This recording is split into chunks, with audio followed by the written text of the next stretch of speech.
Hi everyone, Paul Akers, host of The American Innovator. You know, the innovative spirit is alive and well, and everywhere I travel around the world, I bring back ideas and creativity to share with my audience to continuously improve and change the way we live. Welcome to The American Innovator. So just a quick review of the ground rules. Number one, pithy, 60 seconds. We want to be honest and transparent. We're not trying to gloss over anything. We're not trying to make them seem like it's perfect, because you and I all know it's not perfect, right? Correct. I have problems. I had the worst 2 weeks of my life, the last 2 weeks in Lien. We love you anyhow. It happens, you know? It's just the way it is. That'll make it easier for us. Yeah. Okay.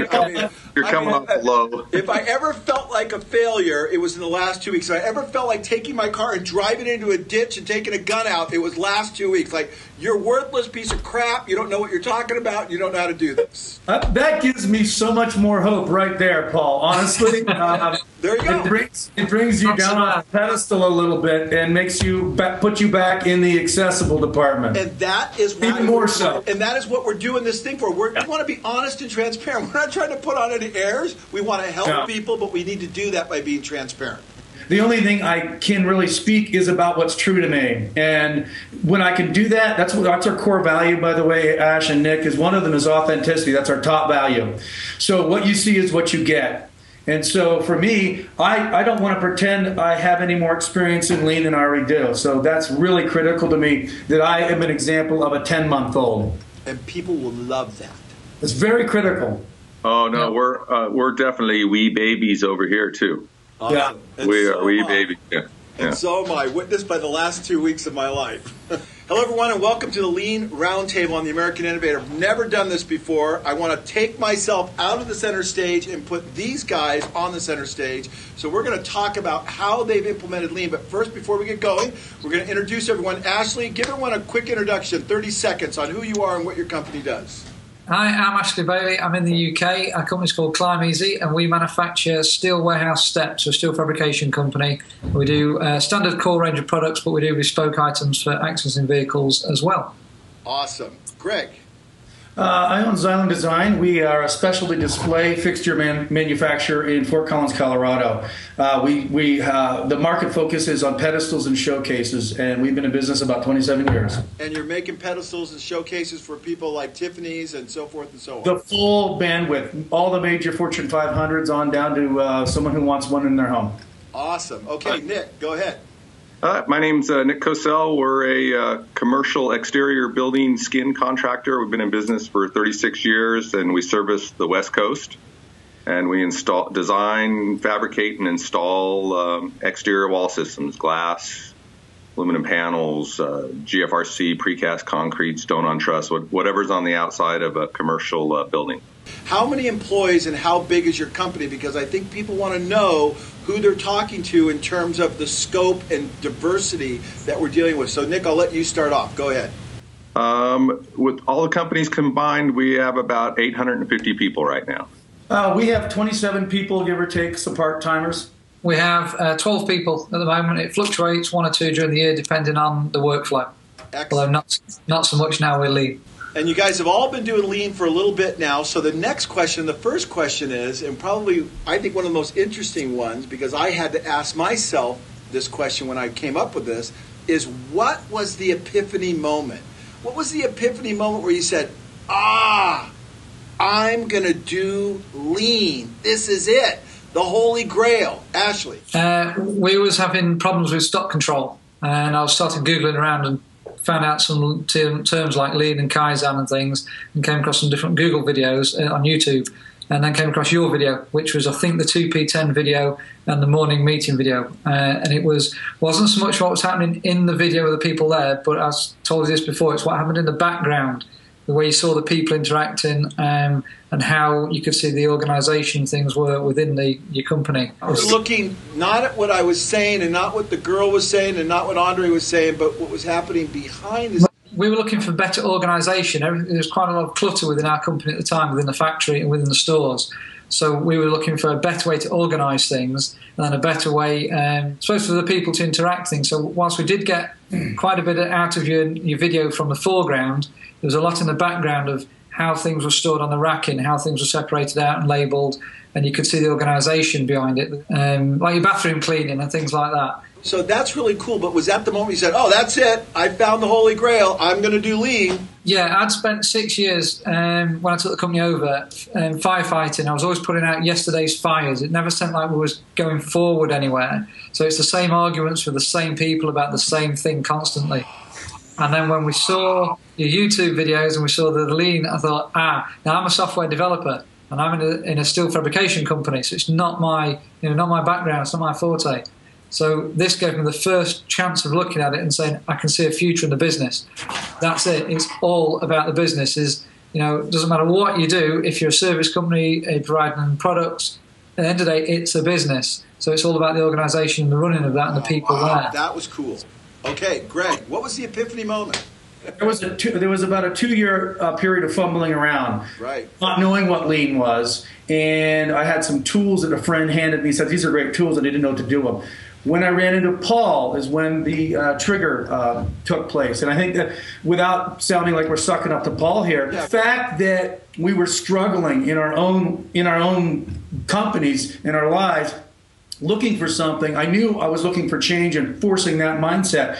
When I came across the simple elegance of your videos, the morning meeting specifically, and Ash, the bathroom, as you mentioned, that told me so much more about what mattered to me in a way that I hadn't received it, which is culture, humility, and everybody has something to contribute. And that triggered it for me when I saw your videos. I certainly do read, but I'm a very visual guy. I'm in the visual merchandising business. And that had a profound impact. And when that trigger went off, and I had a simple playbook, Paul, that was the essence of it. It was simple.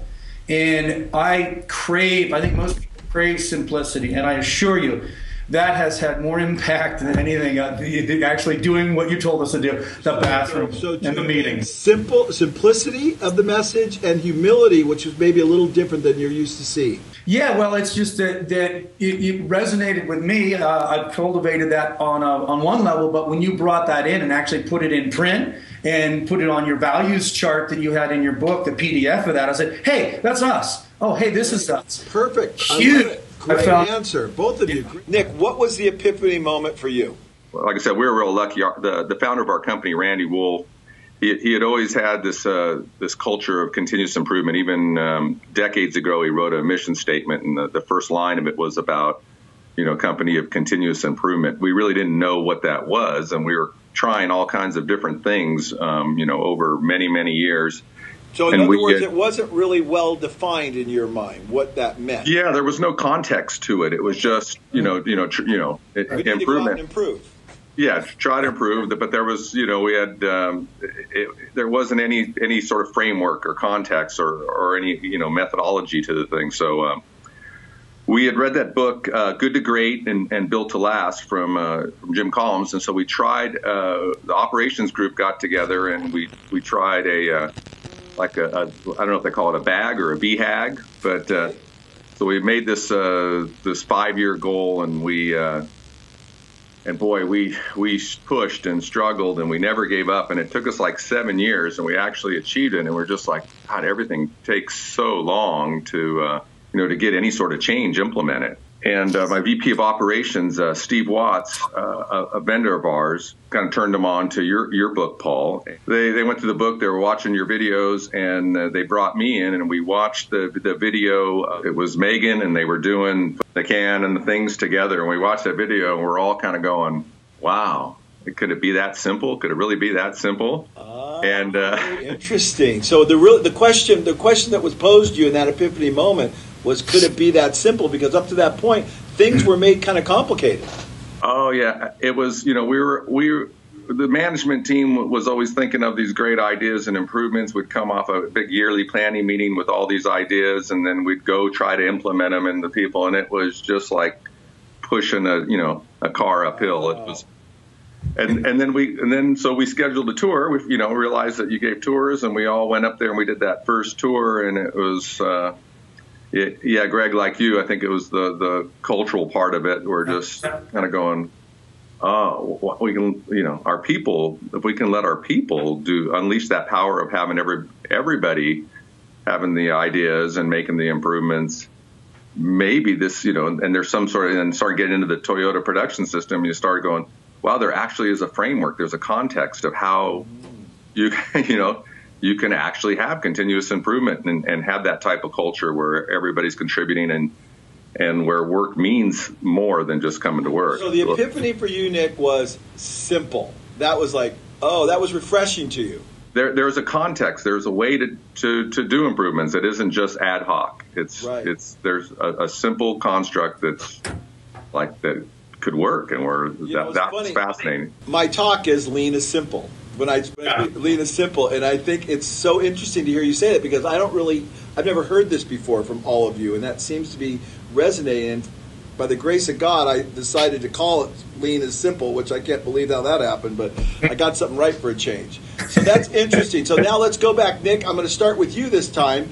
Tell me in 60 seconds what your organization looked like 6-8 months ago before you started Lean. You really started saying, okay, this is the direction we're going. Can you describe to me what it looked like then comparatively to what it looks like now? How would you tell the audience it looks different?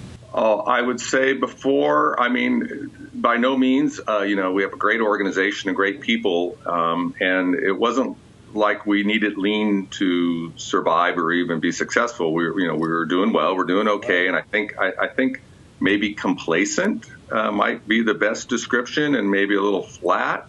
Where now there's this crazy energy, and it seems like even the cross departments, the barriers have come down, and everybody, it's just something that everyone can unite around, and they're all having a really good time and making videos, and just I would like say that kind of flat, maybe a little stagnant, to energy and collaboration and walls coming down. I think everyone can identify that's a good thing. Yeah, from flat to super carbonated, I guess would be the That's even a better description, Nick. That's simpler. Best ones. I like that. Okay, Greg, go ahead. How would you before and now? Before, so we only started in earnest using the clear methods that you had outlined in your playbook, which is what I actually call it. This is the playbook, and we use it, and we built on it and made it our own. But before that... And I always want to emphasize, the playbook is Toyota's playbook, because everything I learned from Toyota. So right. I want to always preface that. Yes, go ahead. And yes, it's that I actually tried to read it. So here's how it worked. I read The Toyota Way a couple of years ago. In my head, I saw charts and graphs. Someone, when I listen to the book, it's great. But when I look at the charts and the graphs, my head wants to blow up. It's right. Not how thing. Right. So Paul said, "Oh, this is you did your homework and you brought that to us." He's like, "Okay, there's a big chunk of the population that just learns this way, and that's how I picked up the energy." Okay, so students. Remember, I'm a C&D student, so I took the Toyota Way and made it for C&D students. Hopefully, that doesn't offend you guys. Yeah, no, Toyota for Dummies is what I look at it as. Honestly, dummies, truthfully, is what it is. And I'm certainly not a dummy, but I don't learn. I'm not an academic guy. I don't do pie charts and flow charts. We do value stream mapping, but I don't drive that. My guys drive. So what does it look like? One more time. What does it look like before, and what does it look like now? The answer is lack of clarity. I had, at that point, a lot of intention to make change. All I knew and all I preached for about 2 years was the train's coming down the track, boys. Get ready. We are changing and we're improving it. We're going to do this thing called Lean. And that's all about I knew. And then fast forward to yesterday, we brought in a new employee, and she interviewed about a half a dozen employees on what it was like to work here. And everyone said, we are united in what we're doing. We're engaged. We are absolutely taking this stuff home. It's affecting our lives personally. I mean, none of this was contrived. I was out of the picture, and she was brand new. And these guys makes me happy.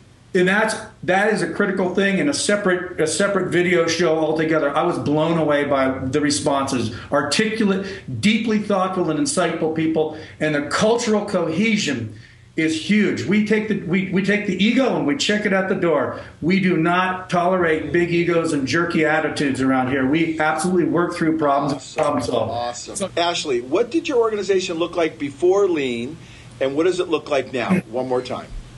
Okay, our company 8-10 months ago was very old school. It was my father's company. I took it over about 6 years ago, and it got very much the same every year. Nothing was changing, and about 10 months ago was when we had the changes in Lien. Before it was very much stifled. There was the group division between office and factory, very much us and them, and now all that has completely changed. The culture of people that we've got now has brought everybody together. So you went from us to them. Now you're collaborating. Now you're working as a team. Yeah, I mean, my father's real old school in manufacturing, very much more stick than carrot, I would say.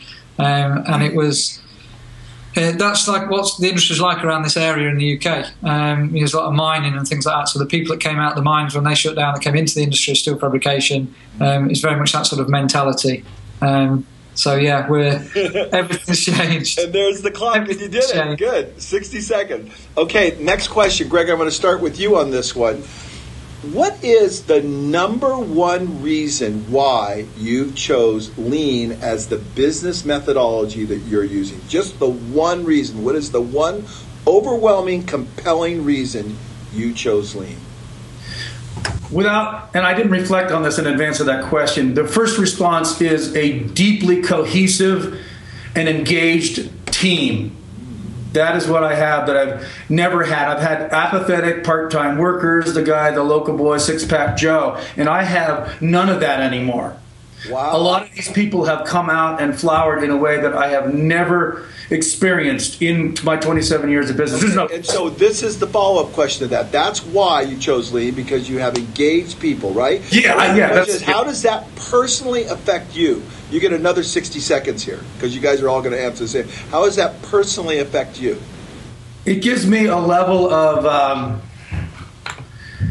gratitude that I've been able to run into the Lien culture building model, and being able to funnel that along with, to me, the for lack of a less far out word, the higher power, but the gifts that I have and the passions that I have, I've been able to channel that into this environment and see people mirror that back. So what you just said is how it affects you personally is that you are more effective as a human being as a result of doing this. Yeah, and it's very satisfying. And it's the intentionality of it, Paul. Oh. It requires intentional behavior if you're going to make it work. And as you know, in Toyota way, they say, sort of if the manager says, go do that Lien thing, nothing will happen. So it takes a degree of marrow deep commitment to making this happen, and it's a long view, as personal growth is and business growth is. It's a long view, not a short view, and that's really I like that. It's marrow deep. Powerful concept. It really is deep. This is a deep concept. Even though I say it's simple, it's really very deep. It's very sustainable. It is simple, but simple can be deep. It just takes that discipline and work. Ashley, what is the number one reason, the single reason more compelling than any other, why you chose Lien? I have a far more enjoyable day. I like it. When I come into the office, we start our day. I see Michelle. Michelle's the first girl I see in the office, and she asks me how I'm doing, and I say, on a scale of 1 to 10, I'm awesome. Every day starts because I know, as I go into the factory and people are coming to me with the improvements they've made, changes that they're making, products that they're working on and design and things, that's probably the main reason. It's given me focus. Everything's better, and like Greg says, family life as well. Katie's doing it, so and it's opened. Your daughter's unbelievable. It's opened so many doors for me. It's not true. I'm doing this, so right. So you kind of answered both questions. Was one how it's affected you personally is you're happier. Yes, yeah. It's given me focus. It's given me focus within the business. I know where I want to take the business now, which I didn't before. And now also on a personal scale, and we've built our own house and we've moved into that, and it's not complete yet. So it's given us focus on how to help with that side of it, on the family side, as well as the business. So it's good. Very good. Nick, what is the number one reason why you've chosen Lien as a direction to take the company? I'd have to say to really have a company that that our employees and their families are proud to be part of. I like that. And why now there's a follow-up question. Why, that was my other answer. Why is that important to you? Why is it important that families feel good and they're proud of? Because I don't believe in this. You know, you leave work at work, you leave home at home. I don't think that's true. I think you bring work home with you, and I think you bring home with you when you come to work. So they're not really two separate things. It's a big part of our life. It needs to be something you can be passionate about, and and feel like you're contributing, like you're making a difference, like you're making a change. What a powerful answer. I love that. One of the things, and Greg, I'll let you go, one of the things that made a huge impact on me when I was in Toyota, I asked one of the leaders at Toyota, and whether or not this is really what the Toyota symbol means is irrelevant. This is what I was told it means. There are the three circles. The inner circle, he said, is at Toyota, we first and foremost focus on the human being, the individual. We teach and train them. And if we do that, that individual is going to affect his community, his direct village that he lives in. That's the second circle that forms the T. And if we change the community, we're going to change the world. And that's the big circle that goes around. And I think that answer you just gave is so congruent with what the Lien model is all about. It's all about people. That's cool. I didn't know that was their logo. That's awesome. It's so powerful. It's been inspirational to me. When he told me that story, I go, wow. Oh, that's man. incredible. I'm going to steal that snippet from... It's powerful content. We just focus on people and human beings. They change their village, their community, and they'll change the world. And that's really what we're trying to do, and the purpose of the roundtable and the purpose of our collaborating together as a team. Greg, you were going to say something. But yeah, something was interesting. You asked the question, which was why you chose Lien, and both Ash and I told you the results, I think, more than why we chose it right out of the gate, which says a lot right there. Truthfully, I chose it because a good friend of mine is building a great manufacturing business across the country. He said, do this Lien thing. And I said, okay. And that's why I chose it, because I knew what I was doing was worthless. There's a phrase, a fool with a plan is better than a genius with none. And I got to tell you, I was a fool with no plan. And that was horrible. So that's the plan. And then again, your system clarified it. Yeah. I think Paul, one of the things, the differences between two questions between when was your moment of epiphany and why did you then choose to progress it? Right. I think when we've explained, I think most of us here have seen the epiphany moment of seeing something and seeing the results that you could have and how it all works. The moment for change on my side, and I think similar for Greg when he'd spoken to yourself, is if you remember, when I'd watched your videos, I looked at your online chat on your website and was talking to, I think it was Sandy, right. At FastCap, and I was asking that many questions, bang, bang, bang. She said, well, slow down, I'll get Paul to ring you, are you on Skype? And I think within 2 minutes you called me. And I think at that point I was looking at it and saying, from my point of view, when I first met you, you're this great business owner, you've got the book, you've got all these things. And I was reading a lot of the books at the time. To then say, well, if this guy can take time out of his day to call me and explain these things to me, that's quite powerful from my side. And that was the minute when I said, right, this is what we're going to do. If this guy can take time to do that, I think we had a chat for about half an hour, and you said, call me back in a week, do these things, go very slow, and do that, and then ring me back. And that's what I did, and we've been in contact ever since. Right, so little bits of information is what I kind of gave you. I didn't want to overwhelm you, which is kind of the theory of Lien, which I've learned so much about teaching, is we want things to flow at people based on pull. You asked for something, I gave it to you, just what you needed and no more. I didn't read 10 books, do this, and ring me back in a week and let's talk. I think in some ways, because you took the time to do that, I didn't want to let you down. And then that's good. That's good. And come back to it. And I can't tell you the joy in my heart to see you succeed at this. I mean, that makes me get up in the morning and keep going when I have tough weeks like I did the last 2 weeks. So Awesome. Those are great answers, you guys. What is your favorite Lean story? Nick, I'm going to start with you. If you were to take, you've got so many. Nick, your company's made hundreds. How many videos are you up to now? 700, 800, 900? I don't know how many you have. We broke 1,000 a couple weeks ago, so I think it's probably 1,100 by now. So it's crazy, yeah. Unbelievable. Yeah. Put that in context. We have 700 videos, and we've been doing it for 12 years. And Nick, how many months has it been? Let's say I would say we kind of officially, started the Lean thing, as everyone keeps calling it. Yeah. Would be last October. So we're about 11 months into it. Not quite. Months and 1,100 videos. I just want to interject when YouTube starts to charge for storage. Yeah, we're in trouble. Definitely in trouble. Then a new competitor will come on and make it happen. So what is 1,100 videos? What's your favorite Lean story? And I know you have so many of them, Nick. What's the favorite transformation thing that you can tell the listeners about? I'd say it's really our senior management team. Really, because we started doing the videos first in the senior management team before we went out and started training and working with our people. And I guess it's not really a story; it's more just kind of watching that turnaround in our senior management group as they were learning how to do improvements, right from the beginning. And it was just.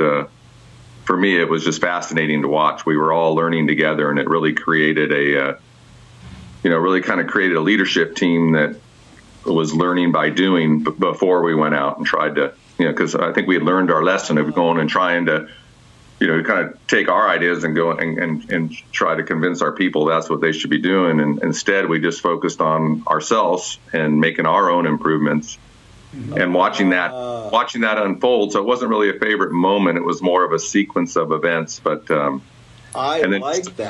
just to watch that paradigm shift was fascinating. That was my favorite deal. And then I think it was that I realized we can do this. We can do this because we're going to all do it together. So it was. So you said a couple things there. Number one is that you worked as a team and you started small and you didn't try to roll it out to all 800 employees. The leadership team got it, but the most powerful thing you said was we worked on ourselves. Yeah. Wow. Fantastic answer. Greg. Yeah, we got some goofy videos that I sent you a couple of. Just the level of, we have one of our core values is humor, and we've got so many of the guys are so engaged and also just kind of wacky. And there was one little bathroom video that was pretty fun. And you guys got a link to it. It's just goofy, but just the Lean language. It's just neat seeing that become part of the culture. But what I'd have to say, and I'm glad Nick had to stumble through that first, because I was trying to think, what is a moment? And the answer is about 2 hours ago. Yeah, 2 hours ago, when I watched all 6 videos of my employees, as I mentioned earlier, that was pivotal to me because I wasn't there. There was no pressure for me. They didn't have to tell me what. It was not about what I want to hear. Seeing that engagement and seeing arm's length affirmation of that was huge to me. That level of deep engagement after 10 months, 9 months. It was huge. And that just happened in a video you just watched? What I did is I brought a new person in. She's going to be doing outgoing sales. She's a person who can communicate. I said, I got a job for you. You're new here. I'm going to have you go around with someone with an iPhone, and you're going to interview all the employees who work here and say, hi, I'm Susie. I'm new here. Tell me, what's this Lean thing? What's it like to work here? And they just opened up and talked about it, and it was fantastic. And I was able to get clarity that, yes, at least those 6 people really get it. And it's when they take it home. Many of them mentioned that they take it home, and it did affect their lives. 6 very eloquent people. It's funny, Greg, the very important point you've made there, and this is what happened with FastCap, I'm only going to do a quick second, and that is when we started teaching Lean, that's when the afterburners kicked in. When we started asking our people to articulate the ideas and show others, that's when everything changed.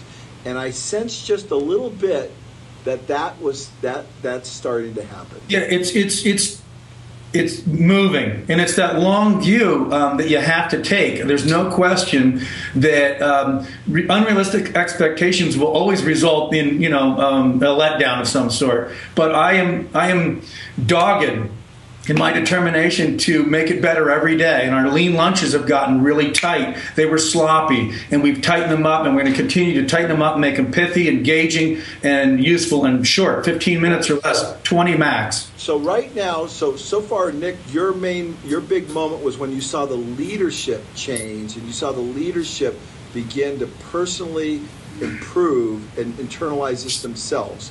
For you, Greg, it was when you saw your company and 6 of your people articulate to someone almost, who was not involved on what's happened as a result of Lean.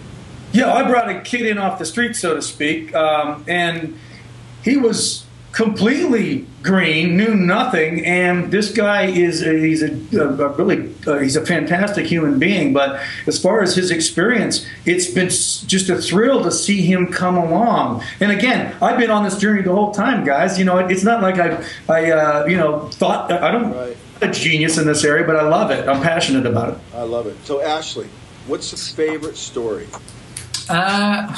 Right, well, Sam, who came over to see you not long ago, he was one of the first people that engaged in the factory with explaining what Lean was. And one of the things we looked at, he cuts and bends all the tube that we use in our products, the steel tube.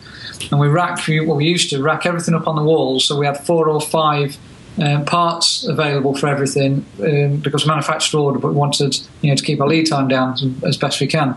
And I said to him, to explain Lean, it's really simple with flow.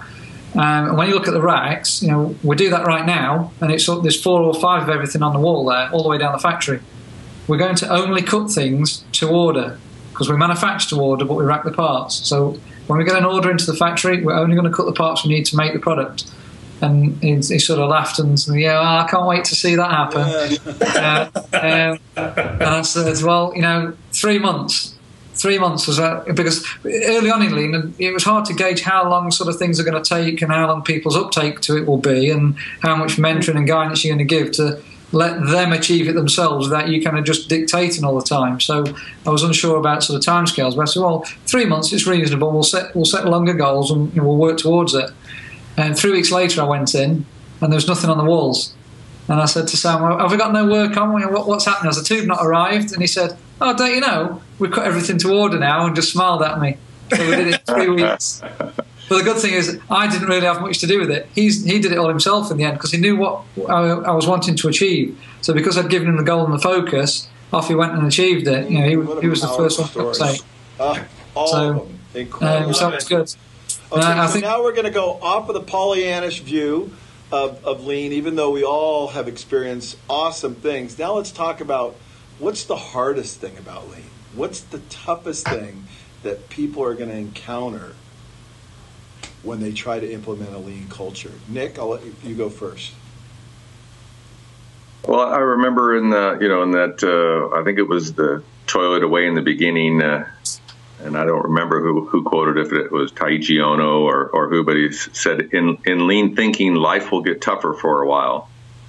And boy, is that the truth? Because it really, it is a lot about discipline and commitment, and when you're beginning that transformation, it's more work, and it's and people are already very busy, and then now all of a sudden we're gonna be taking time out to work on improvements and sharpen the saw, and it's why is it more work specifically? Because you're having to take time out of production time and make improvements? Is that specifically what you're doing? Yeah, make improvements and the teaching and training. I mean, we started a training program, and we made a goal that we were going to have everyone in the company go through Lean training before we even tried to standardize processes, and then the videos were something that came up,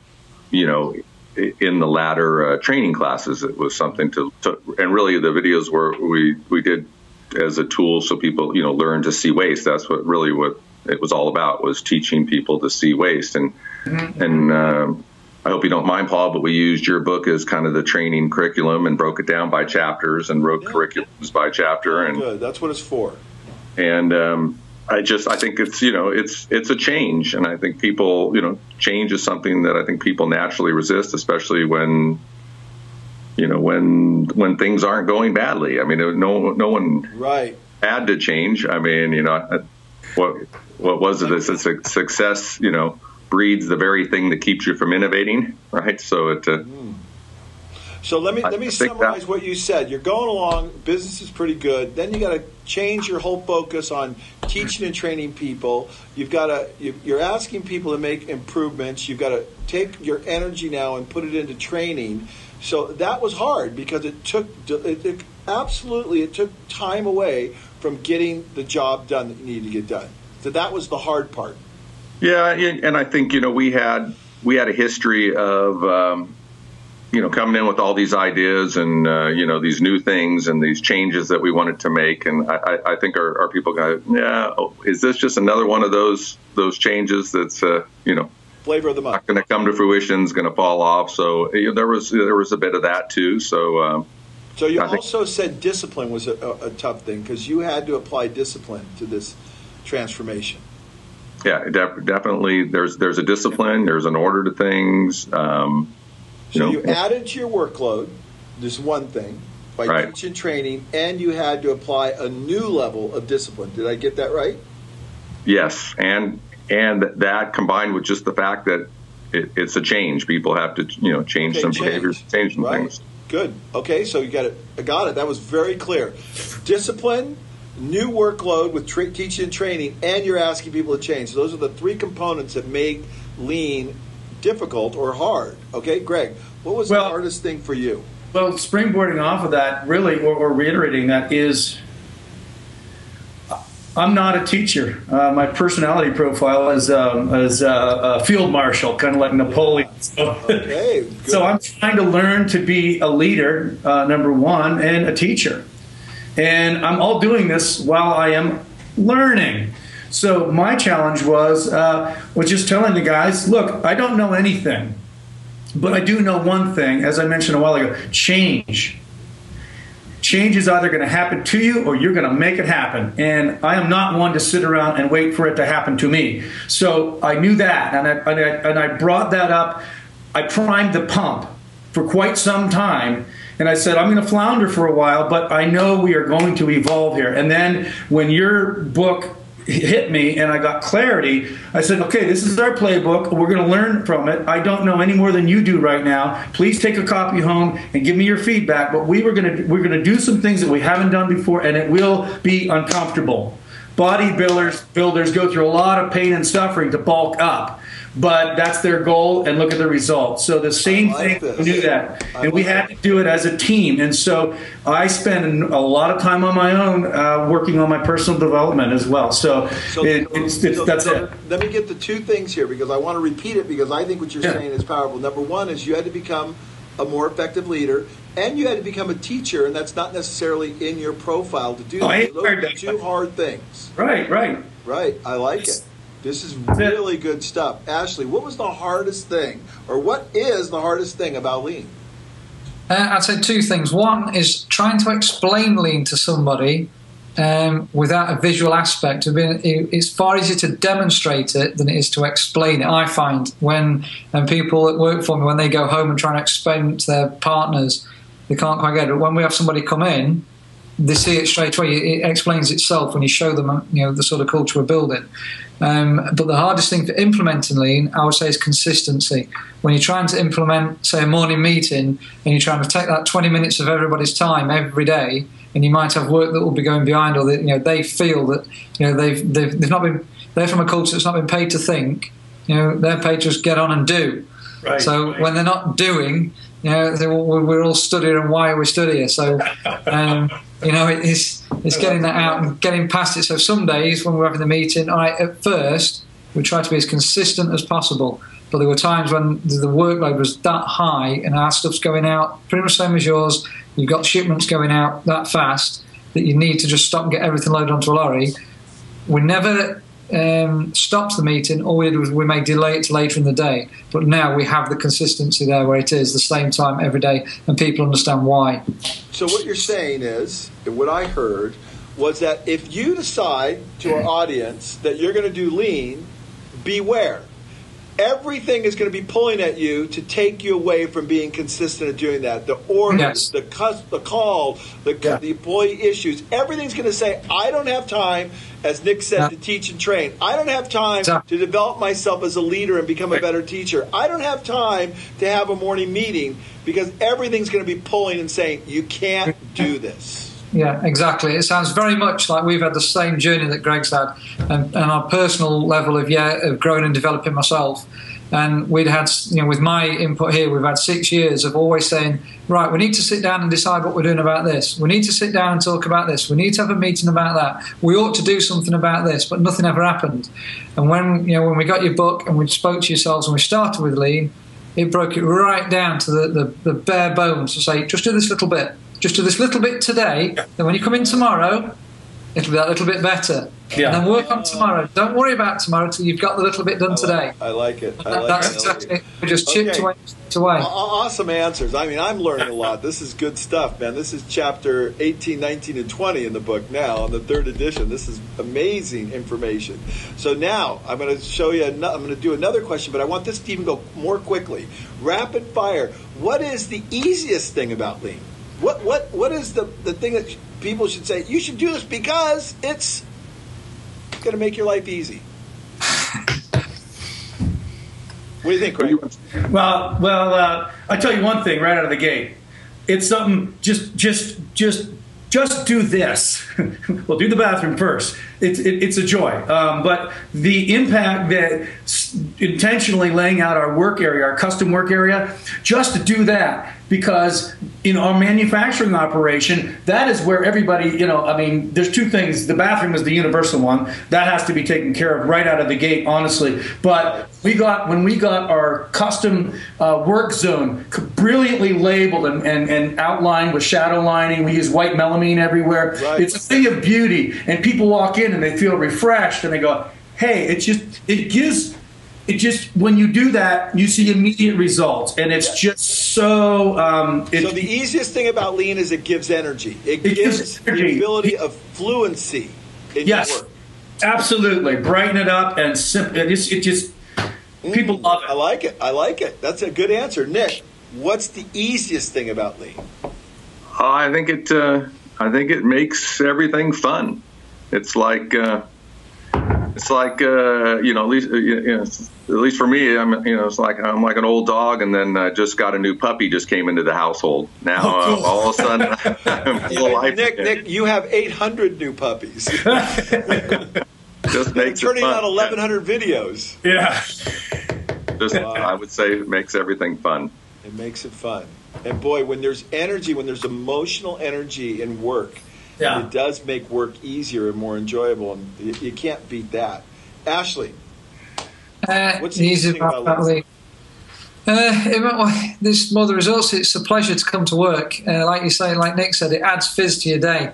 It really does. It gives you energy, and once you become passionate about it, everybody else around you starts to feed off that. And as a manager within the business, you've got to have that role. You've got to be powered from everybody else. When I first implemented this, the first thing I did was go in the factory, and I worked in the factory on my own for 3 weeks, just doing everybody's job, even if it was just sweeping up, so I could learn everything again from sort of the bottom up. And because I think because I did that, people had more respect for what I was trying to do. And the single point I made that was easy for everybody to understand was I wanted to do it purely to make their life easy, not to make me more money. I wanted it so that it could make their life easier and easier to do their job, first and foremost. And I made categorically, I said, I do not want a single improvement passing through to me that is to improve the product in a way that it would save money in manufacturing it. As in, if we don't use as much material in here, or if we shave this down and fit 3 wheels instead of 4, that kind of thing. I only wanted improvements that would improve their life, so it would move something easier to the job, or they wouldn't have to lift something, because that way the buy-in was a lot faster. Yeah, and then from everything else, slowly, the other things are starting to creep in. And today I've had a phone call to actually take on a designer so they can start actually developing the products. Powerful answer. Wow. Okay, next question, two-part question. The first part is, what is the biggest mistake you made as a leader in implementing Lean? So you look back at what you were doing. What is the single biggest mistake you would say, I wish I would not have done that, I wish I would have done this differently? So that's one question, okay? Because I know what it is for me. For me, it was that took so long to get onto the shop floor. I'm a hands-on guy. I love being on the shop floor, but I was up in my lofty office for years and years and years. The biggest mistake I ever made. That was for me. Now, so what's the biggest mistake you ever made? And then, although I have about 10 others too that I could line up and link them together that are just as bad as that mistake. And then what is the smartest thing you did as a leader? What can you share with the audience that you're going to say, hey, look, if you do one thing, make sure you do this because it works. So one question at a time from each of you. Nick, go ahead. What is the biggest mistake you made as a leader? Oh, wow. In terms of implementing Lean. Yeah. Well, yeah, You wish you would have done differently.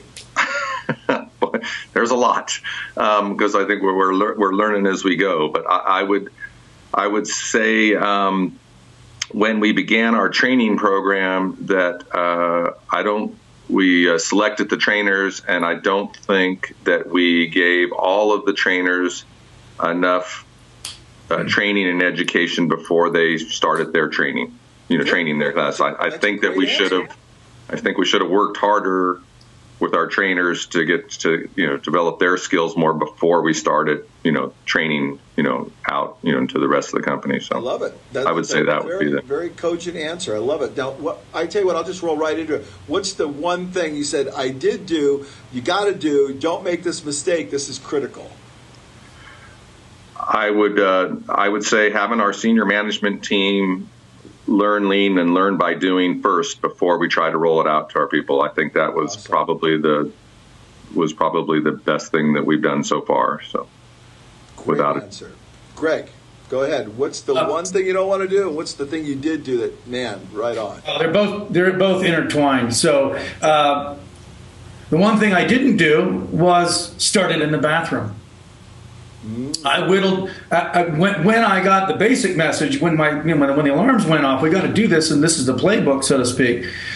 I was very hesitant to do the bathroom. It wasn't that interesting. What I wanted to do was get some major stuff done in the shop where these guys could see some results. Right. And the problem is, as Toyota touches on so much, they're in the people business. We got to get the underpinnings of humility, gratitude, kindness, and engagement and respect, is their way of putting it. Get that going first. And I was very anxious about it because you guys are in manufacturing. You probably have a lot of guys using a restroom, and the truth of the matter is, there are issues that go with guys using a bathroom, and generally it's pretty gross. When you go in there, it's 25 guys using one toilet. So this was a huge thing for me because I was dancing around that, Paul, honestly. I was serious about it, and I had a discussion with John one day about how's this going to work, because when I pull the trigger on this, how am I going to possibly, what am I going to do, stop the shop and haul everybody in, say, look, we've made a beautiful, clean bathroom. You have to leave it better than you found it. Are you kidding me? It's a and the answer is that I had to work up the courage as a leader and say, guys, I am making changes. I'm going to give you a heads up. This is what a clean toilet looks like. This is what a dirty toilet looks like. And I put a plastic, a portable toilet out in the parking lot in the winter. And I put a picture of a caveman on it, actually. And I tried to do it in a lighthearted way as much as possible. And I came up with some allegories about weaponry, that a long rifle is more accurate than a short pistol, for example. So I was trying to bring in some machismo. Can you just do the job? And I primed the pump. And then I said, guys, I'm having some fun with this, but I assure you that I had a conversation, and I said, how did Akers do it? And John said, look, we just basically said we're burning the boats. At one point, we said we're going to introduce this, It seems a little weird, but we're going to teach ourselves how to be respectful of each other. And when we share that bathroom and we all clean it together, it is an equalizer. And I'm very much about equalizing the playing field, because humility, there is no such thing as an arrogant learner. And so that's what was a big thing, and I wish I had done it earlier, but I had to work up the nerve, honestly. So it's the same story. So two things, basically the same story. You wish you would have used the bathroom as the model for Lien sooner. That was the biggest mistake. Yeah, I wasted a couple of months. And the biggest thing you must do is use the bathroom as the first platform to show people what all the tenets of Lien are: humility, respect for people, leaving it better than your founder, continuous improvement, clear processes on how we manage and clean and operate a bathroom. We did a cut and paste of your bathroom in your book, pretty much, and it's working. And I was amazed. I had actually everybody sign off on a sheet on the wall, and I said, these are the values that, if you're going to use this bathroom, you need to sign below. These are the values that are Lien values. If you do not want to use this, if you don't agree to this, then feel free to use the restroom in the parking lot.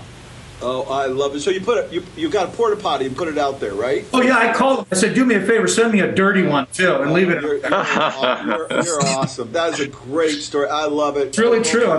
Big deal. Ashley, okay, what's the biggest mistake, and what's the thing that you're so glad you did and you have to do it? The biggest mistake was not taking a lot of photos and videos before we started. We moved factory 2 years ago, and we've only been doing Lien for about sort of 10 months. So when we moved, we had the opportunity to get rid of a lot of junk anyway. But we're in twice the size of the factory we were in before. So whilst at the time we would have thought it was all reasonably clean, tidy, and organised for what we wanted to do, when we moved, we did look and say, well, we can make it better than when we discovered Lien. And obviously now, we had a factory tour today, and the first thing the guy said when he walked in, he does a lot of work for Toyota, he said, wow, it looks like Toyota. So it's quite a proud moment when he walked in. There's a compliment. Yeah, so that was quite a proud moment. We wish we'd have had photos so we can say, we should have, if you think this is, we've got photos of what we used to be like here, you should have seen the old place. So I would say the biggest advice would be, and we had a tour last week, and a guy came around and he said, how should I start? I said, go back, take lots of photos and videos. When everybody's gone home, go around everywhere and video and photograph everything, because it's so much easier to show somebody when you've made an improvement, even to the people that work here and see it every day.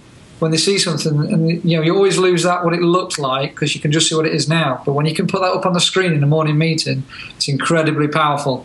And you can say, look, you've been doing this for, you've lived like that for 20 years in this factory, and now look at it. Why didn't you do that before? What's changed?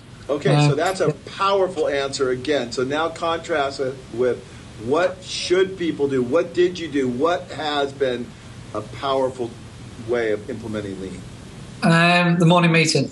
The biggest change that's affected the culture is the morning meeting. That pulled the office and the factory together, because everybody's involved in it. So people in the office now that are doing sales, accounts, sort of in the office, the salespeople, it's really easy for them to say, yeah, we'll put a gate on the step, it's an extra £20, and then they get shouted at from the factory saying, you're only charging this, and so it's complicated, you've only allowed 20 minutes and it's an hour's job. They get to see all this and interact better now, because we show the products in the morning meeting and we discuss these things. So the office has a better understanding how things are made, and the people in the factory that are making the things have a better understanding that the people in the office don't just sit on a bum all day and twiddle their thumbs. They're actually working hard to get that order in, and they don't realise how much is involved in that order coming into the factory, that we could court customers for 4 to 6 weeks every day, talking in emails trying to get that order through to come into the factory, and they don't see any of that. But now they understand what's involved in the order, so they have a better appreciation of the customer, which we've never had before. So the morning meeting, amazing. Together. Answers. You guys are blowing me away. Yeah. Last question. You guys have just answered 9 questions succinctly, effectively, in a pithy fashion. I can't thank you enough, but here's the last one. Describe to me what your company is going to look like in 5 years. Ashley. Paint the picture in 60 seconds. What's it going to look like in 5 years? We'll be super efficient, full of fizz, It's going to be fun, I mean, it is fun now, but it's going to be definitely fun. People are going to want to be employed here. We're going to get calls for people that want to work here. We're going to have a bigger product range, and there's going to be more product development. We'll have the more raving fans. As a whole, the company will be more autonomous. It'll have the culture. I mean, we're building a culture now, but every day it just gets better. So, awesome. In 5 years, it's going to be better again, definitely. Okay. Greg, 5 years, what's it going to look like? What's Xylem Design going to look like in 5 years? Xylem Design will probably have about, truthfully, because we're getting leaner, we don't need to have a lot more employees because we'll get more flow. But when someone walks into this facility, it'll look like an Apple store. It'll be squeaky clean. It's a wood shop, but you would never know it because it looks somewhere between a laboratory, an Apple store, and maybe a Fisher-Price playroom. And the energy is already here, but it's bright. Everything we painted our floors white. Everything's bright. People are engaged, but we will have a broader product selection for stable, long-term growth, which is what we're working on. That's where we're struggling right now. So I think you'll see a far more clarity on what we offer, and obviously doing gross dollar volume. We want to be growing. The bottom line counts at the end. You got to do that to stay open. So awesome, great answer, Nick. Yeah. 5 years. What's Walters and Wolf going to look like? Can I say just completely different than it looks now? Perfectly fine. I think I can't imagine with the amount of changes that I've just seen in not even a year and how much different it looks. I probably would not do it justice if I try to describe it because it's exceeding all my expectations so far. So I think we'll look completely different. What I think what would really be cool is if it were the customers had a completely different perception of us. Mm-hmm. And what would that perception look like? I think they actually would see the value beyond the price, really more relative to the exceptional customer service, and that. When we do a project for them, that when the project's finished, they just kind of go, wow, that was a great experience. I would want to have those guys on my job the next time. Yeah. And when they work with somebody else, they when they're done with the job, they said, yeah, I'd like them to go, I wish we had Walters and Wolf on the job. That was just such a better experience. So just that's what, I guess that would be the, more my best attempt at some sort of vision. So. Well, all the answers were spectacular. Again, I learned a ton. Anything else you guys want to add as we wrap this up? Anything else you want to parting words? Here you've got companies that are listening right now, and they want to do Lean. They want to have the success you guys are having. What would you say to them? Go ahead. I got one. We good? Yeah, go ahead. I got to tell you guys, it has had a profound impact on the way our company is right now. It's profound. And if you're going, well, this is sort of, it's profound, keep it simple, follow the program. That's what I'm going to tell you. Keep it simple. Keep it simple. We all know the term KISS. It's there for a reason. And I think that's particularly powerful coming from you, Greg, if I can interrupt you, only because Greg's a very bright guy, very articulate, just powerful thinker. And it's easy for you to want to complicate things. I spent a lot of time with you, and that's because you're such a smart guy. And so for you to say, that emphasize, keep it simple, that's powerful. I crave simplicity because I naturally, my head goes wacky, and people who are entrepreneurial people, I think, here you go, all you ADD entrepreneurs out there, there's more than one of me out there. You're bright guys, you're doing your thing, maybe you're a craftsman who built a widget and you're making a widget. You need to rein yourself in and tighten up the system, and this is a playbook you can use. It's universal, it's brilliant, it's elegant. I can't see anything in the world that isn't better than this. That is better. This is it. It works. Profound. Nick, Ashley, anything else you want to say? I'd say it's don't lose focus. It's all about the people. If you make your people successful and you do everything you can to help your people grow and contribute and be a big part of what's happening in your company, I think the byproduct is your company will be very successful. But that's not the focus. I think the focus is definitely stay focused on the people, the culture. Like Greg, like you're saying, the respect, the humility. It's all about the people. Focus on the people. Yeah. Wow. Great answer. Great answer. My people are not a number anymore. They have free will, and they probably have more of an impact on a daily basis and control of the company than I have. And they're building the company now because it's become their company. It's not just my company. Yeah. I suppose I should say it's our company. And an interesting thing that Ashley and I are doing right now is we have an exchange program going on. So Ashley, 2 of his people came to our place for 1 week, and now 2 of our people are going next week all the way to the UK so we can collaborate and work together so we can build that team that actually is engaged in building the company. It's not just the guy at the top anymore. It's not just the person at the top. It's we're working as a team. Yeah. It's lean simple, keep it simple, just break it down to the simplest thing. Be consistent with it, and just that little bit every day. So every day is better than it was the day before. Don't get tied up in all these big things and decisions and management meetings and everything else. It's not worth it. It wastes your time. My vision for this whole roundtable was that I could stop talking and let other people hear you guys talk. And I think you guys did a spectacular job. Thank you. Awesome. Thank you, Paul. Thank you, Paul. Thanks, Paul. Remember, life's an adventure. Be a part of the solution. Go out, learn, improve, change, think outside the box. We can change the way the world thinks. Be an innovator.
I really got to stop getting myself in these situations. That's a leopard, and that's an elephant.